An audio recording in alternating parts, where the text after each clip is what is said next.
frate, hai.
Vă rugăm să ocupați loc, că începem. Deja a trecut ora 7. Ora 7, ora 6, scuzați. Da, e 6 și un minut. Luca, all good? Good. So, welcome back. This is meeting number 3. As you see the title, that is the question for tonight. But before we do that, we need to pray.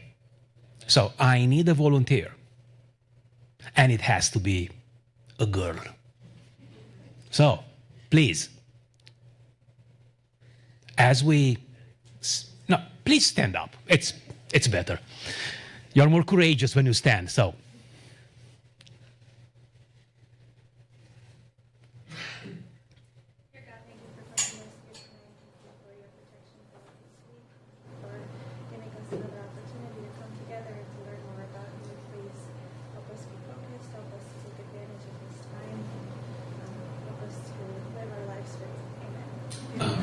Please be seated.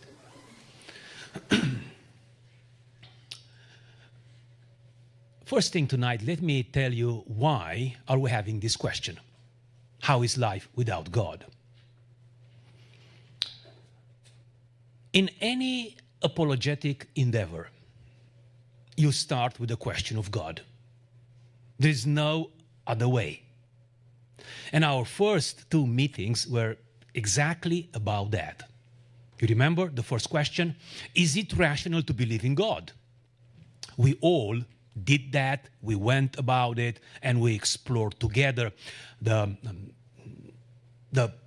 arguments in an attempt to prove that God exists. And we all saw how strong the cosmological argument is. The fact that we have a world asks the most difficult question: who did it? Then, if that is not taken down yet, the most powerful argument against the existence of God is the argument from evil. If there is an all-powerful good God, why are we suffering? Why are we dying? And we all listen to the free will defense. So that was the initial work in the previous 2 meetings. Tonight, I would like to turn the table and say this to my atheist interlocutor. Let us play. Let us come alongside you and follow the steps of your own argument. Let us assume that there is no God. Then what? How is life when there is no God? So that is what we will do tonight. And none of it is from our side, the side of the believers. Everything is from their side, the side of the atheist. And you see, I have the top name, Jean-Paul Sartre. Sartre was a French atheist existentialist philosopher. He died in 1980, so 53 years ago. Almost everything that I share with you tonight is from his books, mainly from Being and Nothingness. So whatever we have here is from them. And I invite you to see how a life like that looks like, and see if anyone is ever interested in such kind of life. So when we ask the question, here is the answer provided by Sartre. How is life without God? Life without God is an abandoned, anguished, and absurd life. So we are getting this from one of the most important voices out there in the atheist camp. As usual, any question that you may have, please send it to me by text. You all know my number is right there. If there is no God, there are a variety of drastic philosophical implications. And it is my plan to go through every one of them tonight. Of course, don't be discouraged. We will not stay only on the negative side tonight, because towards the end of the meeting, we will turn the table again. We'll listen to them. We see how that life looks like. And then we go to the opposite direction. So, implication number one.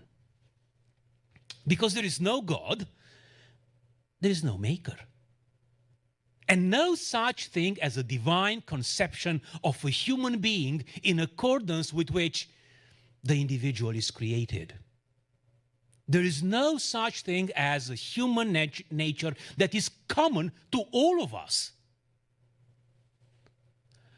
No specific thing as my human essence. This is what describes me. I am good, I am loving, I am rational, I am relational. None of that. Everyone is or can be something else. Because there is no common maker of us all. But this was not like that, especially in the philosophical circles. For example, the most famous definition of what humanity is, what am I, comes from Aristotle. He believed that the essence of being human is being rational. I have the ability to discern, to think, to ponder. And this is what distinguishes me from everything else. A tree cannot do it. A flower cannot do it. A dog cannot do it. Just us, humans. It's common to us all. But for Sartre, for an atheist, the person must produce his or her own essence. Because no God created human beings in accordance with the divine concept. So, in the case of human beings, existence precedes essence. And at the end of the day, you are what you make of yourself. Whatever you say, whatever you want, that is what you may or can or will be. So that's the first drastic philosophical implication. When you say, and you attempt to live a life without God. Implication number two. Because there is no God, there is no ultimate reason why anything has happened or why things are the way they are, and not some other way. This means that the individual has been thrown into existence without any real reason for being. When you ask yourself, why am I here? The atheist answer is, nobody knows. It is up to you. A human being, according to Sartre, is a self-aware, is a conscious, subjective that creates his own future. As you think about yourself, it is up to you what you make out of it, or with it, or about it. Implication number 3. Because there is no God, so no divine plan that determines what will happen or must happen, there is no determinism. Every human being is free and is condemned to be free. Nothing forces you or me or us to do what we do. It is always entirely up to us. You can do whatever you want, whenever you want. So here we are alone and without excuses. We cannot excuse our actions by saying that we were forced by circumstances or moved by passion or otherwise determined to do what we did. No one can say anything as an excuse. What you did is entirely on you, on us. Implication number 4. Because there is no God, there is no objective sense of values. And here is a famous citation from Sartre. It's very troubling that God does not exist. For with him disappears every possibility of finding values. Nothing is good a priori or independent of my experience of it. So, because a world without God has no objective values, we must invent them. We must establish as we want. We need them. And it is up to us to come up with a list. So here are the 4 initial drastic philosophical implications. If there is no God, there is no such thing as a God-given human nature. There is no reason for existence. There is no divine plan for life. And there is no objective standard for values. These are the consequences. And at the end, we will reverse every one of those 4. And we say, because there is God, we go in the opposite direction with those 4. And to see their implications. But we need to dig deeper and see how dark everything becomes, or how darker everything is. What do these consequences entail? Each individual has an immense responsibility. First of all, we are responsible for what we are. Because we are alone here, because we are abandoned here, because there is no one around, it's just us. We must choose our being. We say what we are. Consequence number 2. We must invent our values. What is it that is precious? What is it that is good or bad? It is on us to decide. Consequence number 3. Because nothing can be good without us, for us, without also being good for all. In inventing our own values, we also function as universal legislators of right and wrong, good and evil.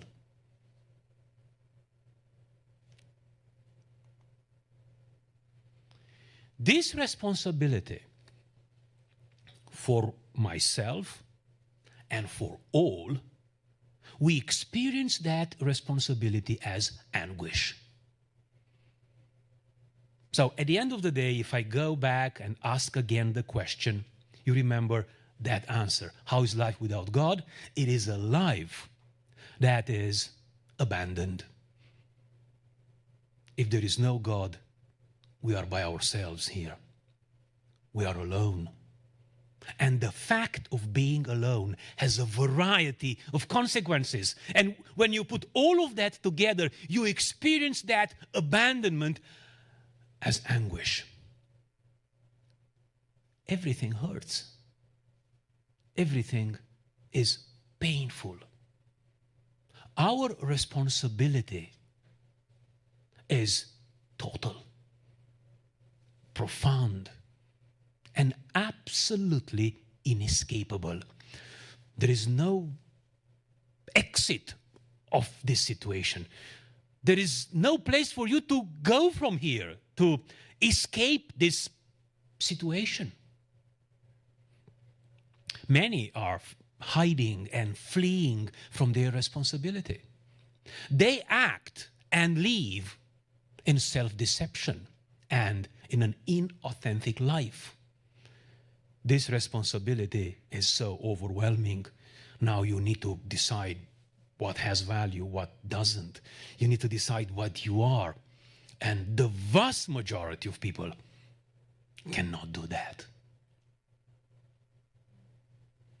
And here is why. One does not know what to choose. Because the world is experienced as being absurd. We, without God, experience the world as being an absurd place because without the Creator, nothing is some way or the other way. The world lacks any ultimate reason for being that way and not the other way. That's why you experience the world as being fundamentally senseless, unreasonable, illogical, and painful. It calls for both revulsion and boredom. And I know you know this. So many times you ask yourself and you ask your friend, how are you? And in so many cases, the other is just bored. Yeah. And for some, and that number goes up every day, this world is too much. Yeah. It's too difficult. But Sartre cannot stop there. He keeps pushing. He goes on and he says this, nevertheless, it is only through acceptance of our responsibility that we may live authentically. To be responsible, to live authentically, means intentionally to make choices about your life, about your future. There is only one way out of this, according to him. You need to find a project, and you need to dedicate yourself to it. And that is how life without God looks like. You have something to do for the next 3 months, for the next year, for the next 2 years. And when that is finished, you need to find something else. Otherwise, there is nothing for you to be or do. You're not excited about anything. You're just floating. Nowhere. No direction. You go back and forth, up and down, all the time. Through this project, the individual creates a world that does not yet exist, and thus giving meaning to his or her life.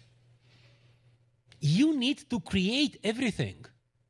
A world to live in, a meaning in that world and values in it. Everything is on your shoulders. That's why it's an enormous project. It leads to anguish. And it is so difficult because the world is without meaning, is absurd.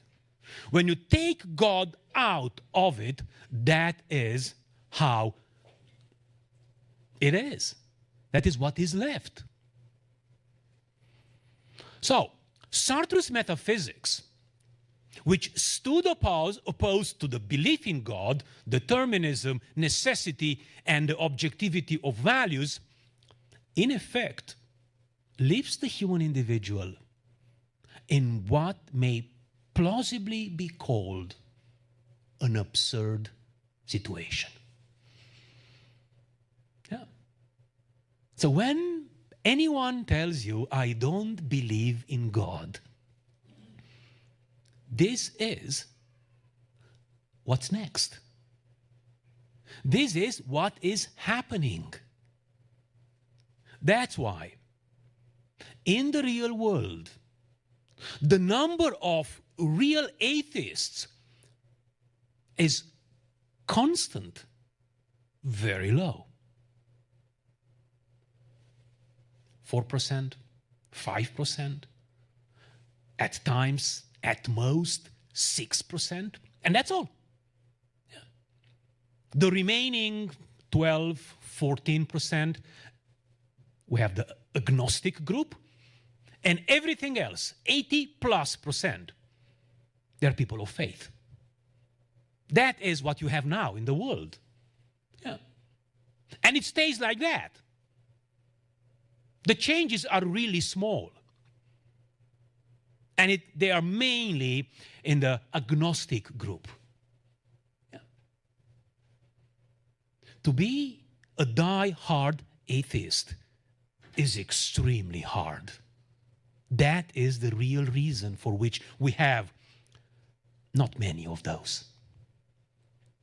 There is nothing one must do. There is nothing that must be done.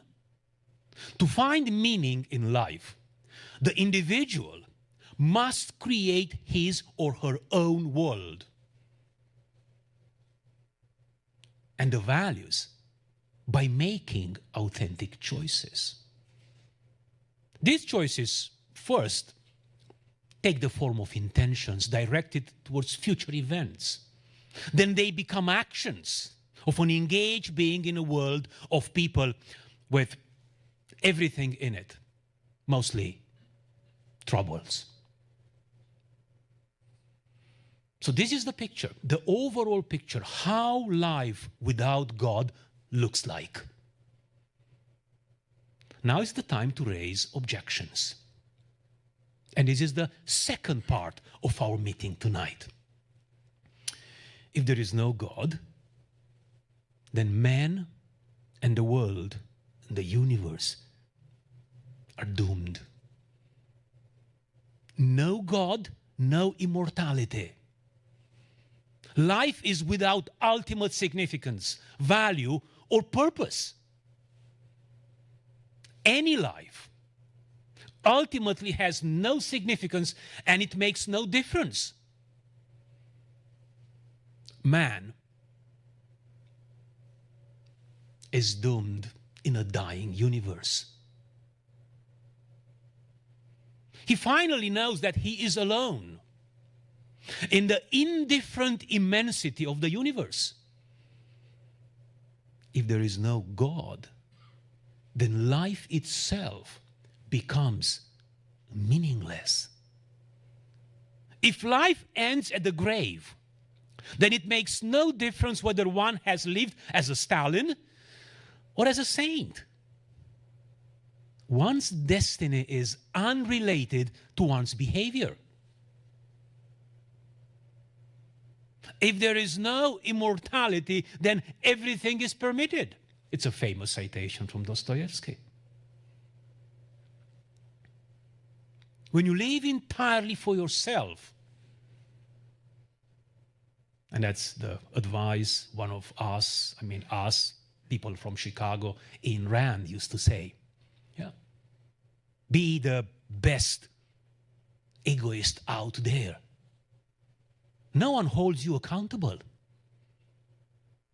It's the best there is, entirely for you. Any basis for objective standards of right and wrong seems to have evaporated. We are confronted with the bare, valueless fact of existence. There is nothing here. There's nothing to treasure. There is nothing to love. Nothing.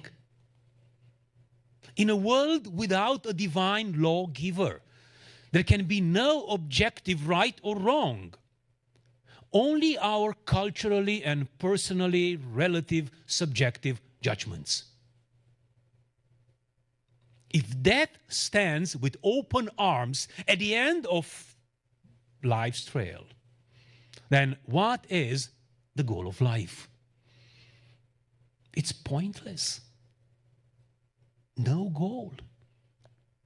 No purpose. And we have the famous words of Solomon here. Vanity of vanities. All is vanity. Man and the universe are simple accidents of chance. A chance explosion. Man is a freak of nature, a blind product of matter plus time. Somehow we evolved rationally. We are the result of a certain combinations of heredity and environment. We are victims of a kind of genetic and environmental roulette. Life is entirely without any reason. And here is what comes out of all of that. It is impossible to live with such a worldview. Modern man resides in a two-story universe. At the lower story, we have this world without God. In the upper story, you find meaning, value, and purpose. And you continually move between these two. You know, you go to the first floor, and then you go to the second floor, and back and again, and back and again.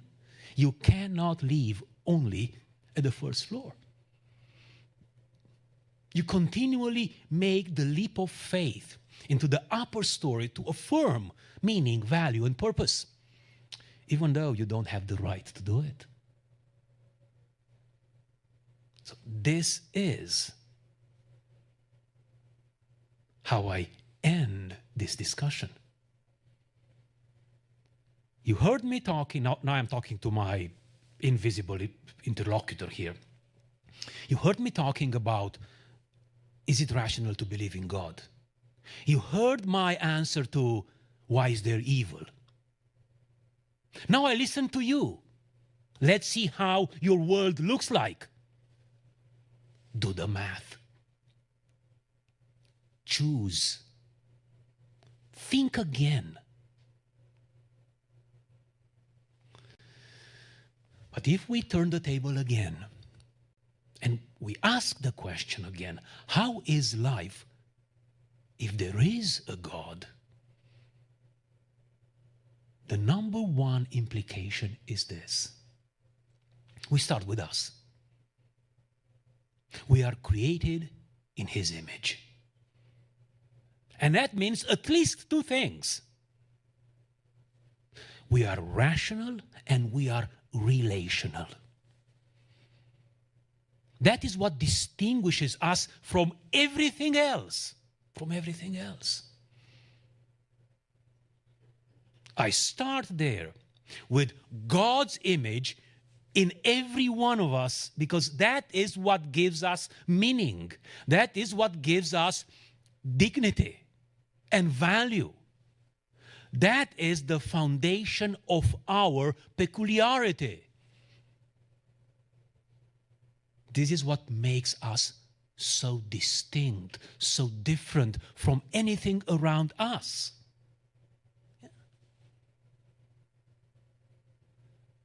And then we reverse the second implication. If God exists, He is the one who legislates in the area of values. He's the one who tells us this is good, this is bad, this is right, this is wrong. When God is the creator of everything, He decides in those areas. And why is that better than us deciding what is right and what is wrong? Everyone who does ethics knows the answer to that. We need objectivity. If ethics is subjective, we are always at the mercy of strong and powerful. They are the ones who say, this is right, this is wrong. And they will always say, if it plays to their advantage. And we need objectivity. But when you have a perfect, good God, personal, good, all-powerful God, and He decides what's right, what's wrong, what is true, what is false, every human being is safe. No one is above that. We all have equal dignity and value. We are never at the mercy of the strong and powerful. The implications are just immense. They are staggering. We go to the implication number 3. Because there is a God, this life has meaning. We are going somewhere. I have a reason to be here. And if I'm asking Him, why am I here? The answer I get, and the answer everyone gets, is to be in a relationship with me, to worship me, and enjoy eternity with me. That's why you are here. You are a product of my love. So all of a sudden, from a world that is dark and absurd, the world is full of light and full of meaning.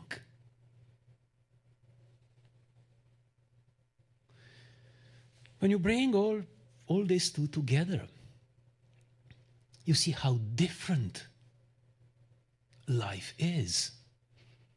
All of a sudden, to those three, abandoned, anguish, and absurd, or in whatever order you want to have them, all of a sudden, we are not abandoned. We can be in the most personal and meaningful relationship. This place that we call our world is not absurd. It has meaning. That is how we are. That's our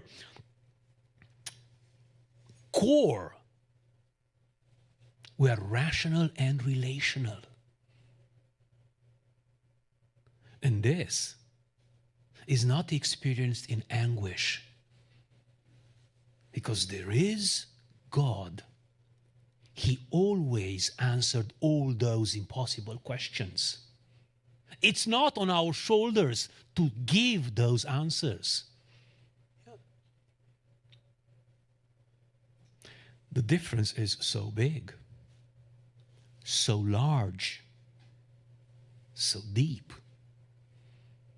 It is up to every one of us to decide which way to go, who to serve,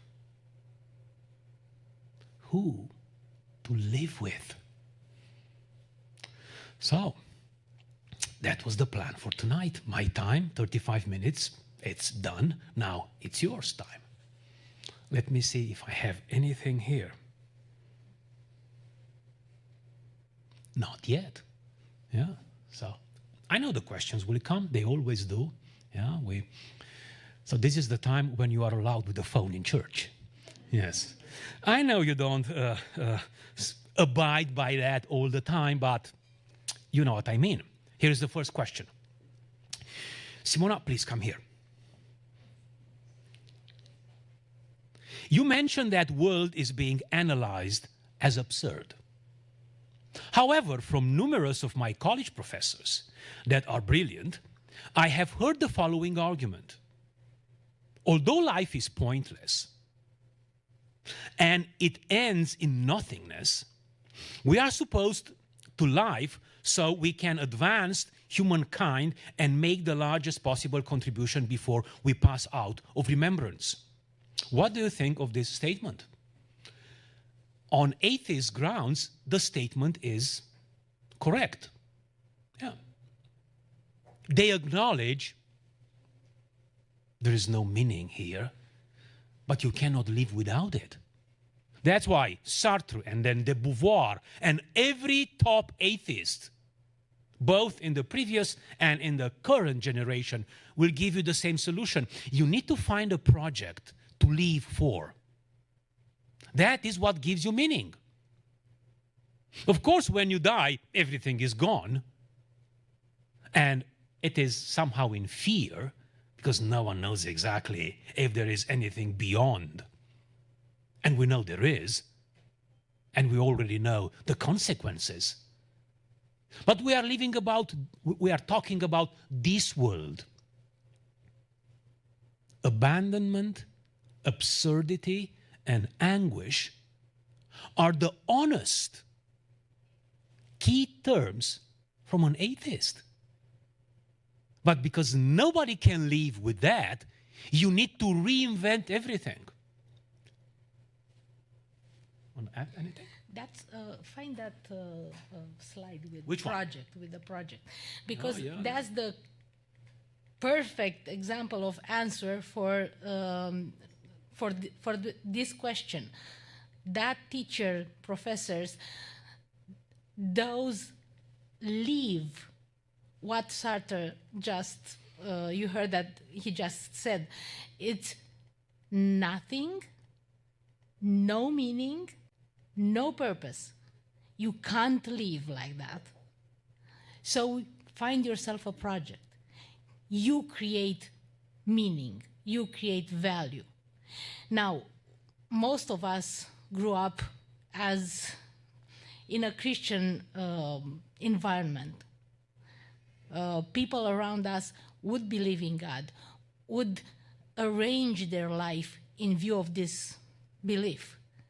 So it's very difficult to us to actually put ourselves in those shoes and think of life without God, with no reason, no value, no meaning. That's the anguish. That's something that makes life impossible to live, actually.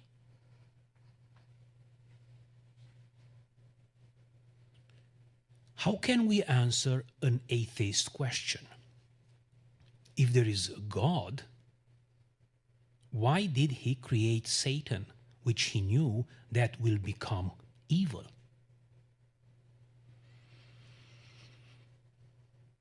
We stayed a little bit on this last time. Last time. And let me refresh your memory. The defense that we have is the free will defense. When God created everything, us included, we have this side of creation, humans and angels, that have the freedom of disobedience.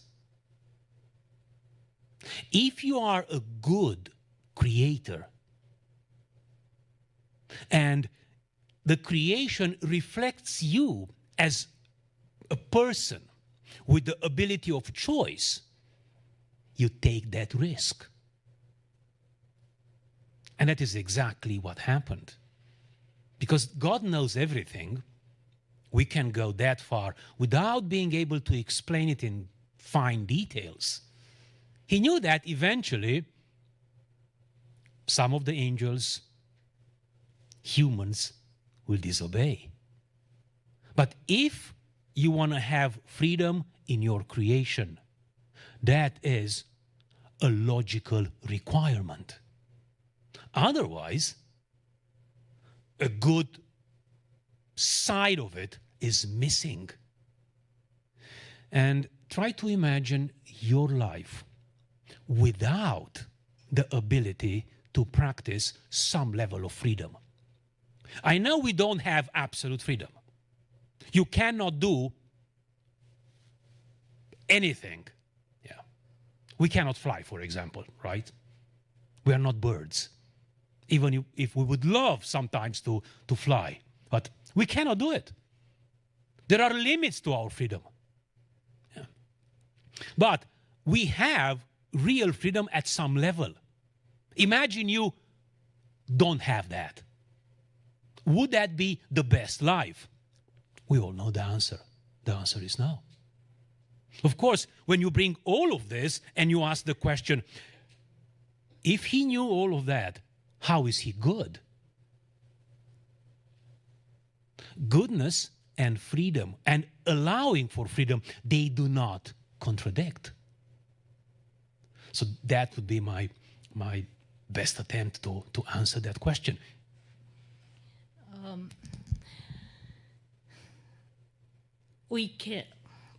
God can create something that would do his will automatically. We can build robots now. He can do the same. When you have such an instrument, you program it. And it will do whatever you input in there. Does it have any power of decision? No. Can you evaluate that it does something good or bad? No. You can say that it functions or doesn't. But you can evaluate it morally. So the freedom we have is the moral freedom. We can choose between good and evil. We are told that God wanted to bring sons to glory. He wanted us to resemble him. And that resemblance is in part, most of the part, in being good. The only way something can be good is if it has the choice. If there is no choice, you cannot give a moral value to the result. So that's why God allowed evil. We have an easy life. No more questions. So, yeah, it's not bad. Not bad. You know, if that is the case, we will close the meeting earlier. Yeah, I know we've been 44, 45 minutes already. If there are no other questions,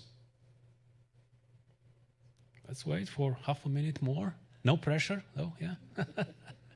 Yes. All clear. Yeah. No, I'm glad and grateful for you being here tonight. Yeah, with so much going on. Yeah, we all know and see that. Okay then. Here we are. We are done for tonight. Oh, yeah. I wait. Yeah. Sometimes it takes longer to write than to ask. Okay, here it is. Why is it that the vast majority of this perspective is found in science? Is it possible to argue that science is their faith? After all, they are rational and logical individuals. Why stay away from God? Here is how I approach science. The general observation is this. Science is intended to come up with the best hypothesis on whatever topic. Every one of the natural sciences is intended to offer that. You are having all that research being done, all the testing being done, and then find some common ground, some things that remain constant. And that is submitted to the entire scientific community to see, based on those parameters, working in those conditions, this is what we observed. And based on those observations, we are making those suggestions. When science goes beyond that, it becomes an ideology. And we should always remember that. Real science never goes beyond the level of the best hypothesis. That is where the scientific enterprise stops. Science is always a materialistic enterprise. It stays in the area of physics. But the most important facts about us are non-physical. The best example is the example of love. If we ask ourselves, what is it the thing that you treasure most? And you will see very high on the list, with every human being, no exception, is love, relationships. Yeah. If you ever assist at, in a surgery theater when the chest is wide open and there is some work done on the heart, and you ask the surgeon, may I see love? He will kick you out. There is nothing to see, but is one of the most important things in life, and it's not material. I know we do research on the topic of love. We know that. But if you come up with the conclusion that real and significant love is just a mixture of hormones for a certain period of time, you got it wrong. Because ultimately, the wisest people alive in history will tell you this, and the Bible confirms it.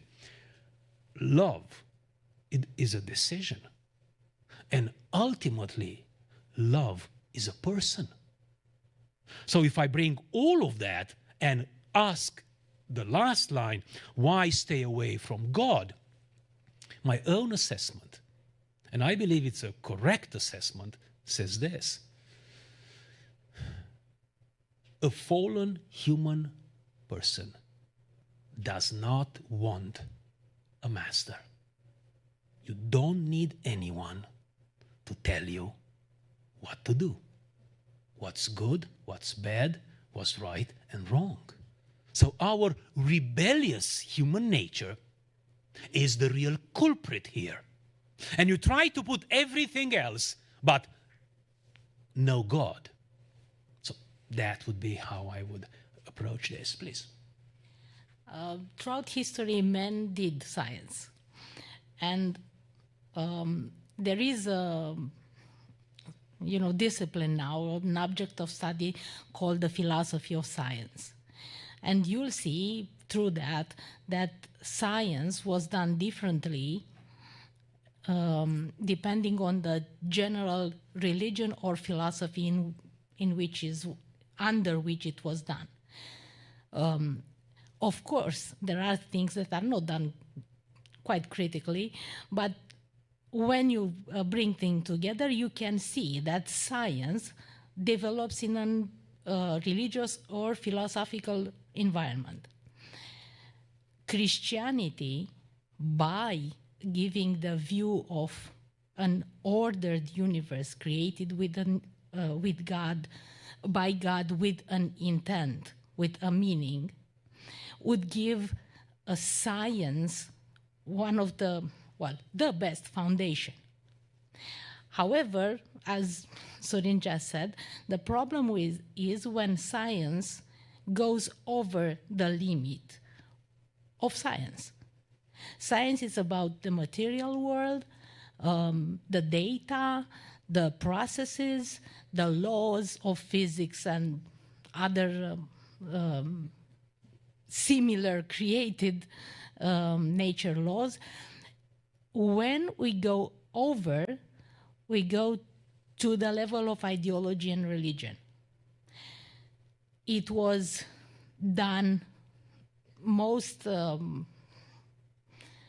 visibly and with the most consequences in the Enlightenment. And from that point, science was replacing God. And the problem then is the problem of control, of who has the ultimate authority. So you can see this in today's world, who tries to take control through science, and it's against God. I expected this question, and here it is. How was this French philosopher, his personal life? How did he die and get to the point of being an atheist? Let me tell you a story. Jean-Paul Sartre died in 1980. His girlfriend, let me put it like that, was Simone de Beauvoir. Simone de Beauvoir is most likely the #1 female philosopher in the history of philosophy. Both of them atheists. Simone de Beauvoir is the mother of feminist philosophy. They had a very colorful relationship with all kinds of, by our standards, with all kinds of perversions. They never got married, and they were in a kind of a competition. Who gets more partners than the other? So they lived a very depraved type of life, both in Europe and in US. And here is what happened when Jean-Paul Sartre died. On the night of his death, Simone de Beauvoir went to the morgue where the body was, laid. And she kicked everybody out to have the last night to spend with Paul, with Jean-Paul. And then she decided what will be the epitaph on the stone grave. It says like this: your death does not separate us, and my death will not reunite us. We know they are buried in the same grave, but they are, and they will never be, together. So it is absurdity all the way to the grave, in a very perverted, immoral way. So that is the end of Sartre and the end of de Beauvoir. Really bad from all points of view. So if you are searching for depravity and rebelliousness, they were the power couple of France in the 70s, in the 80s, in the atheist, existentialist world. So, as bad as it gets. Yeah. Yeah, what a note to end the evening. Yeah, to look at the life of such a person. So yeah, you fight hard, there is no God, and then you ask the very important question, let me see your life. How was it? Not good. Not good. We'll stop here. Yeah. So as we answer the question, my suggestion is go and run in the opposite direction. There is nothing good for you there. Nothing. Yeah. So that was my intention tonight. You need to see how life looks like when there is no God. You most likely say to your mom, to your dad, what do you know? I wanted you to listen. From the top, there is. in the atheist world, when it comes to honesty, he is an honest atheist. This is how life is, and this is what I embrace, this is how I live, and this is how I die. And he did all of those. A very, very sad, tragic individual. We ended here, and I need someone to pray. Please stand up. So we had a girl at the beginning. We need a boy or a man at the end to close in prayer.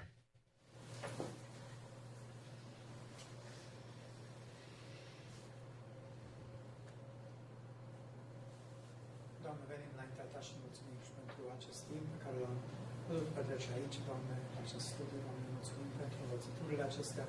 Mulțumim, Doamne, pentru că Tu ești Dumnezeul nostru, Cel care ne-ai creat, Cel care ne iubești, Doamne, Cel care ai pus în noi dragoste, ai pus în noi toate aceste sentimente, Doamne. Mulțumim pentru că suntem copiii Tăi și mulțumim pentru că Te-am găsit. Te rog, rămâi în continuare cu noi, Doamne, rămâi în continuare și în ziua de mâine, Doamne, și lasă ca prin tot ceea ce facem, Doamne, să fim cu adevărat slujitorii Tăi. Amin. Amin. Vă mulțumesc pentru participare. O seară cu mult spor în ce aveți de făcut și cu ajutorul Domnului ne vedem mâine la biserică.